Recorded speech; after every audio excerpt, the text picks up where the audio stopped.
غزالی زمان، تاجدار ختم نبوت، وہ جو کرامتوں کا مذاق اڑاتے ہیں، وہ جو لوگوں کے سامنے کہتے ہیں بس یہ سپر نیچرل چیزیں ہیں اور انہوں نے لوگوں نے ذیب داستان کے لیے بنا رکھی ہیں اور عقیدتوں اور محبتوں سے افسانے تراش رکھے ہیں، ان کی حقیقت کوئی نہیں ہے، بلکہ کہنے والے یوں بھی کہتے ہیں کہ جب سے سی سی ٹی وی کیمرے ایجاد ہوئے ہیں کرامتیں ہونا بند ہو گئی ہیں۔ اس سے لوگ واقعی سوچتے ہیں کہ یار اب اس طرح وہ کرامتیں نہیں ہوتی، لیکن بات یہ ہے بھائی کہ کرامت وہی چیز ہوتی ہے نا جس کا ہونا مشکل ہو اور وہ ہو جائے تو کرامت ہے۔ تو آج سے 1000 سال پہلے کرامت کا معیار اور تھا، آج اور ہے۔ وہ کیسے؟ میں آپ سے پوچھتا ہوں، آج سے 1000 سال پہلے اگر کوئی شخص کسی کے پاس بیٹھا ہے، گپ شپ کر رہا ہے، اور اگلے دن صبح اس کو پتہ چلا کہ وہ بندہ تو حرمین شریفین میں پہنچا ہوا ہے، کعبے ہے، تو یہ کرامت سمجھی جاتی ہے نہیں؟ ٹھیک ہے نا، کیونکہ اس وقت یہ فاصلے اتنی تیزی سے طے نہیں کیے جا سکتے تھے۔ وہ یہاں پر بیٹھا ہوا بندہ وہ چند گھنٹوں کے اندر وہاں نہیں پہنچ سکتا تھا، وہاں طواف نہیں کر سکتا تھا۔ لیکن اب جبکہ بات صرف ویزے کی اور ٹکٹ کی اور ایئر لائنز کے وہ ٹائمنگز کی رہ گئی ہو تو ایسے میں پھر کوئی بھی اس طرح پہنچ کر سکتا ہے۔ اسی طرح 1000 سال پہلے اگر کوئی کسی شخص کو لے کر اپنے مکان میں اپنے گھر میں داخل ہو اور داخل ہو کر دیوار پہ ہاتھ مارے اور سارا گھر جگمگا جائے تو ظاہر ہے 1000 سال پہلے کتنی بڑی کرامت ہوتا۔ لیکن آج یہ کرامت آپ بھی دکھا سکتے ہیں اگر لوڈ شیڈنگ نہ ہو رہی ہو، ٹھیک ہے۔ تو حضرات مکرم اسی طرح اگر آج سے 1000 سال پہلے دو دوست بیٹھے ہوں اور کوئی آ کے کوئی بزرگ ان کے ساتھ بیٹھے ہوں اور وہ بتائیں کہ بھئی آپ کا وہ فلاں عزیز جو فلاں ملک میں ہے اس کے ہاں اللہ نے بیٹا عطا فرمایا ہے، اور بعد میں وہ ٹائم نوٹ کر لیتے، وہ ڈیٹ نوٹ کر لیتے اور پتہ چلتا جس وقت بتایا تھا واقعی اس وقت اس کے ہاں وہ بچے کی ولادت ہوئی تھی، یہ جناب کتابوں میں لکھا ہوا ہوتا، کتنی بڑی کرامت انہوں نے دکھائی۔ آج کل اگر کوئی آپ کے پاس بیٹھا ہوا آپ کو بتائے تو کوئی اسی کرامت سمجھے گا؟ ظاہر ہے کہ آج کل جو کمیونیکیشن سسٹم ہے اور جس طرح جناب واٹس ایپ بھی اور فیس بک بھی اور جناب سیل فونز بھی اور نہ جانے کیا کچھ ہے، تو اس کی موجودگی کے اندر یہ کرامت نہیں سمجھی جاتی۔ تو آج کرامت کا وہ معیار نہیں ہے جو آج سے 1000 سال پہلے تھا۔ جو کام اس وقت مشکل تھا وہ اس وقت کرامت سمجھا جاتا تھا، جو کام آج مشکل ہے وہ آج کرامت سمجھا جائے گا۔ آج مشکل کام کیا ہے؟ آج ہے حلال پہ گزارا کرنا، آج ہے نیکی کی راہ کو اختیار کرنا، آج ہے برائی کی راہ سے بچنا۔ جہاں ہر طرف فحاشی ہو، ریالی ہو، بے حیائی ہو اور گناہ کی دکانیں کھلی ہوئی ہوں اور جہاں پر شیطان نے مکر و فریب کے ہر طرف جال بچھا رکھے ہوں، وہاں پر اگر آدمی ان تمام چیزوں سے دامن بچا کے گزر جائے تو یہ کرامت ہے۔ اور میں عرض کروں گا کہ آج کی دنیا کا میں تو سمجھتا ہوں کہ سب سے بڑا مسئلہ یہ ہے کہ ہم اپنے بچوں کو بری راہوں سے بچائیں کیسے۔ پھر آپ سوچئے اب نیٹ کے اوپر جو غلاظتیں ہیں ہم سب جانتے ہیں ان سے، لیکن اب کیا کریں؟ بچوں کو اگر کمپیوٹر نہ دیں، نیٹ نہ دیں تو ان کا پڑھنا آگے مشکل ہو جاتا ہے۔ کوئی اسائنمنٹ انہوں نے کمپلیٹ کرنی ہے تو ان کو گوگل کی طرف جانا پڑے گا، ان کو کمپیوٹر کرنا پڑے گا۔ اور آج کل جو آرٹیفیشل انٹیلیجنس کا جو چکر چلا ہوا ہے وہ آپ نے جو بچے ان تمام نزاکتوں سے واقف ہیں، کیونکہ وہ اتنی ڈیلیکیٹ چیزیں ہیں، میں یہاں پر میں خود بھی نہیں سمجھتا آپ نے کیا سمجھاؤں گا، لیکن یہ تمام چیزیں سائنسی حقیقتیں ہیں، ان کا انکار کرنا ممکن نہیں۔ بہرحال یہ تمام موضوع تو میں نے ویسے ہی چھیڑ دیا، ورنہ میں جب اللہ شاہ والوں کی بات کرتا ہوں تو ان کی کرامتوں کے حوالے سے نہیں کرتا، بلکہ رب نے ان کو جو عزت جو مقام دیا ہے ان کے حوالے سے بات کرتا ہوں۔ حضرات مکرم ولی کی شان کیا ہے؟ ہم اپنے لفظوں میں بیان کریں، اپنی طرف سے جی سے جوڑ کے عقیدتوں محبتوں کے بت تراش لیں، وہ علیحدہ بات ہے، لیکن جو رب کائنات خود قرآن مجید میں اپنے ولیوں کی شان بیان کرے، بھئی ایک مسلمان کو تو ماننا چاہیے نا۔ اس نے کیا شان بیان کی؟ اللہ پہلے تو خبردار کیا اور پھر فرمایا ان اولیاء اللہ لا خوف علیہم ولا هم یحزنون، اللہ کے ولیوں کی شان یہ ہے کہ نہ انہیں کوئی خوف ہے نہ وہ غمگین ہوں گے۔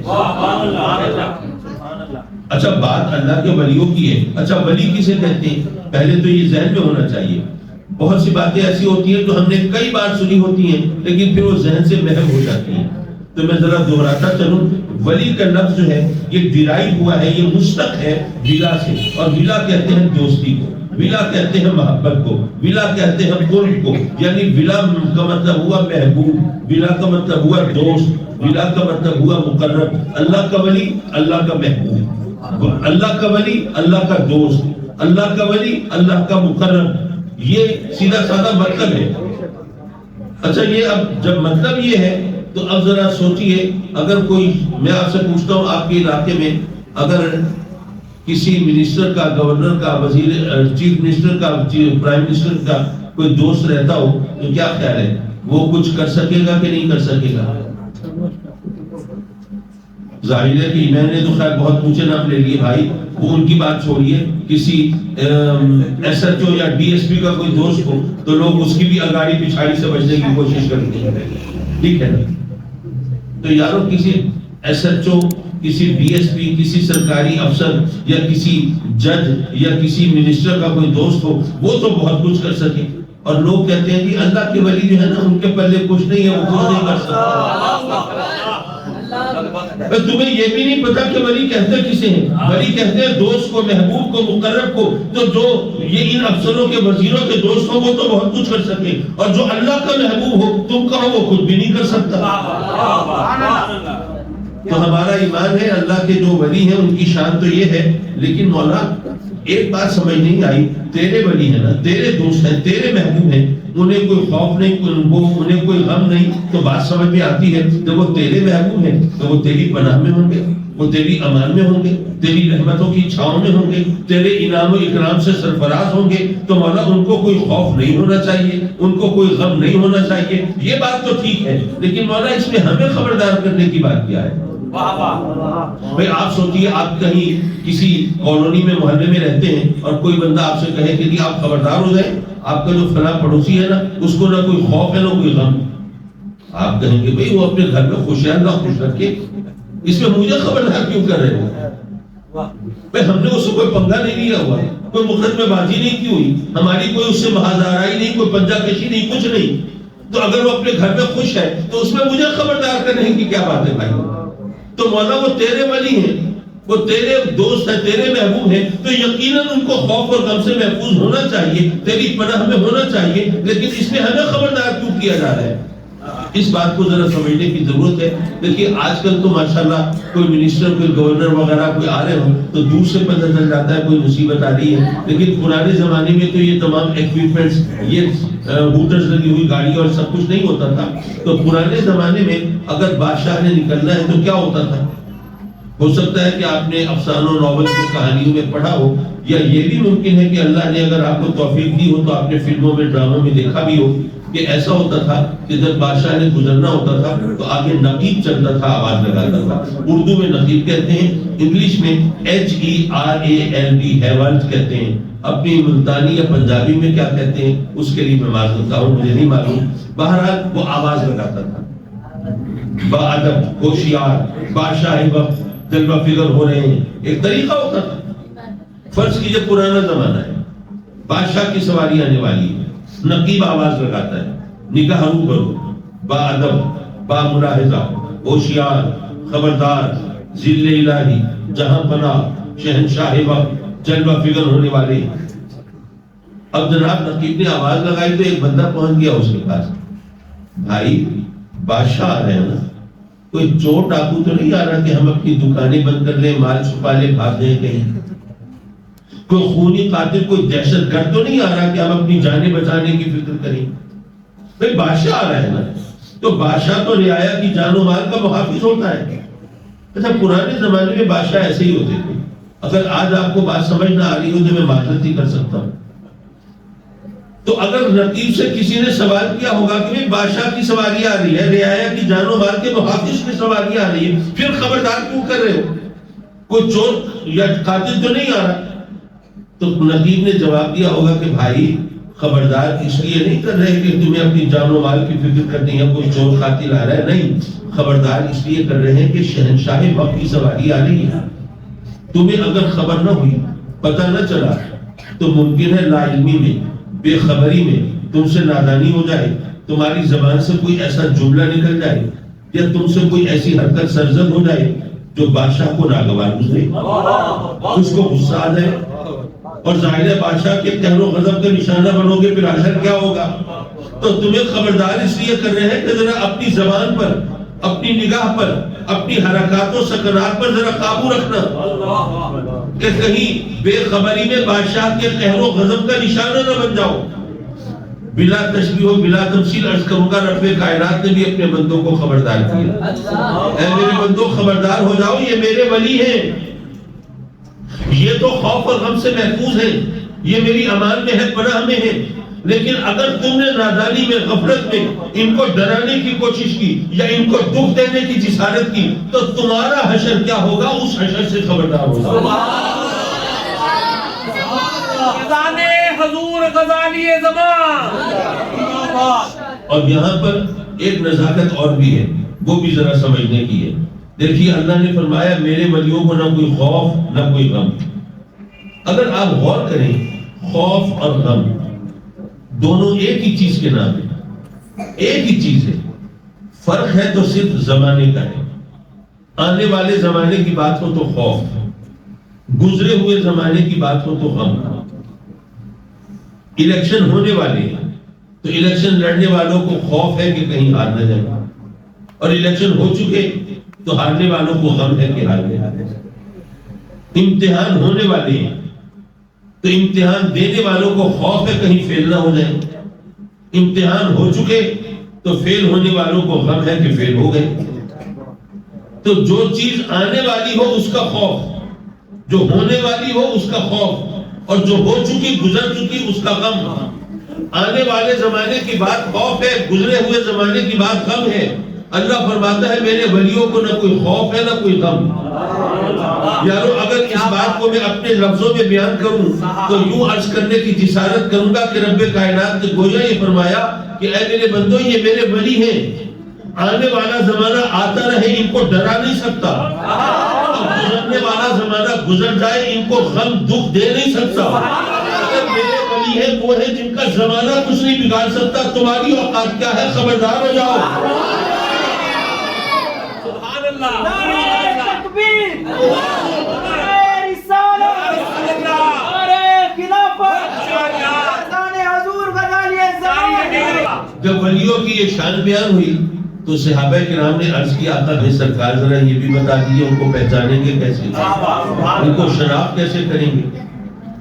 فرمایا الذین اذا رؤوا ذکر اللہ، اللہ کے ولی وہ ہوتے ہیں جن کو دیکھنے سے اللہ یاد آئے۔ یہ پہچان میرے آقا کریم نے بتائی۔ اچھا اب ایک مسئلہ یہ ہے کہ ماشاءاللہ آج کل ہمیں چہروں پہ چہرے سجانے کا فن آ گیا ہے۔ مجھے وہ کبھی میں دوستوں کی سامنے تفنن تباہ کے طور پر وہ واقعہ بیان کر دیتا ہوں۔ سندھ کے ایک پیر صاحب ہیں، میں نام نہیں لے رہا کہ خواہ غیبت کا پہلو نہ نکلے، یہ انداز کچھ ایسا ہو گیا ہے بات بیان کرنے کا کہ شاید اس سے کوئی تصدیق کا پہلو نکلتا ہو، ورنہ وہ بزرگ آتی ہے، میرے دل میں بہت قدر ہے ان کی۔ میں ان سے اتفاق سے ملنے گیا، سندھ کے دورے پہ تھا، تو جب ملاقات ہو رہی تھی تو ان کا ایک خاص خلیفہ وہ تھوڑی دیر کے بعد دروازے کے سامنے آتا، ہاتھ باندھ کے کھڑا ہوتا، پھر چلا جاتا۔ میں نے ان سے پوچھا کہ حضرت اسے کیا تکلیف ہے؟ کہنے لگے نہیں کچھ لوگوں کو وقت دیا تھا تو یہ اس کی یاد دہانی کے لیے کرا ہے۔ میں نے کہا اچھا بھائی ان کو وقت دیا تھا تو ابھی میرے پاس کچھ وقت ہے، میں بیٹھ جاتا ہوں، انتظار کر لیتا ہوں، آپ فارغ کرائیے ان کو۔ ان کا اچھا اگر آپ اجازت دیتے ہیں تو بہت مہربانی، میں جلدی سے ان کو فارغ کر کے آتا ہوں۔ اب وہ جانے لگے تو جانے سے پہلے انہوں نے وہ الماری کھولی، اس میں سے کوئی کریم نکال کے ذرا چہرے پہ لگائی۔ اگر سردی کا موسم ہوتا تو میں سمجھتا کوئی موئسچرائزنگ کریم ہے اور اس کی سکن ڈرائی ہو رہی ہوگی، لیکن گرمی کا موسم تھا تو مجھے ذرا عجیب لگا نا، گرمی میں اس طرح کریم نہیں لگائی جاتی عام طور پر۔ میں نے کہا حضرت خیر ہے، کوئی الرجی وغیرہ ہو گئی ہے، کوئی مسئلہ تو نہیں، کوئی ریشز تو نہیں بن رہے، آپ کریم لگا رہے ہیں؟ ہنسے، کہتے ہیں نہیں دراصل مریدین آتے ہیں نا، وہ پیر صاحب کے چہرے پہ نور اترتا ہوا دیکھنا چاہتے ہیں۔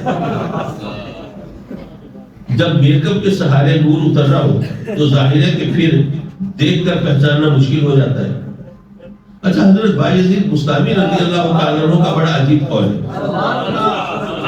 فرماتے ہیں کہ اللہ کو پہچاننا آسان ہے، اللہ کے ولی کو پہچاننا مشکل ہے۔ اچھا اب کوئی یہ نہ سمجھے کہ حضرت بایزید بستامی رضی اللہ تعالیٰ عنہ نے معاذ اللہ ولیوں کو اللہ سے بڑھا دیا کہ اللہ کو پہچاننا آسان، ولی کو پہچاننا مشکل نہیں. بڑا سیدھا سادہ سا فلسفہ ہے. بھئی میں آپ سے پوچھتا ہوں، اگر میں آپ سے کہوں کہ یہاں پہ کوئی جٹ برادری کا کوئی بندہ بیٹھا ہے، ذرا دیکھ کے پہچان لو، کیا پہچان لیں گے؟ میں کہوں نہیں کہ یہاں پہ کوئی کمبو برادری کا بندہ ہے، اس کو پہچان لیں گے. میں کہوں یہاں پہ کوئی سیالکوٹ سے آیا ہوا بندہ بیٹھا ہے، کیا دیکھ کے پہچان لیں گے؟ نہیں. لیکن اگر میں کہوں کہ یار یہاں ایک انگریز آیا ہوا ہے، ذرا اس کو بلا لاؤ، تو کیا خیال ہے، دیکھتے ہی پہچان لیں گے یا نہیں؟ پہچان لیں گے. پتہ یہ چلا کہ جس جیسا دوسرا کوئی نہ ہو اسے پہچاننا آسان ہوتا ہے. جس جیسا دوسرا کوئی نہ ہو اسے پہچاننا آسان ہوتا ہے. اب بتاؤ اللہ جیسا کوئی اور ہے؟ اس جیسا کوئی اور نہیں تو اسے پہچاننا آسان ہے. لیکن ولی تو دیکھنے میں عام بندوں جیسے ہوتے ہیں نا، ان کو پہچاننا مشکل ہوتا ہے. اب یہ مشکل کیسے آسان ہو؟ اگر آپ غور کریں تو رب کائنات نے قرآن میں یہ مسئلہ حل فرما دیا. سبحان اللہ. ہمیں رب کائنات نے قرآن میں جب اللہ نے اپنے ولیوں کی عظمت اور شان بیان فرمائی اور ہمیں بتایا کہ یہ وہ ہیں جن کو نہ کوئی خوف نہ کوئی غم، پھر آگے ان کی پہچان بھی بتائی، الذین آمنوا وکانوا یتقون. اللہ کے ولی وہ ہوتے ہیں جو صاحب ایمان ہوتے ہیں، جو صاحب تقویٰ ہوتے ہیں. اگر کسی کا عقیدہ بگڑا ہوا ہو، ایمان سے محروم ہو، وہ ولی نہیں ہو سکتا.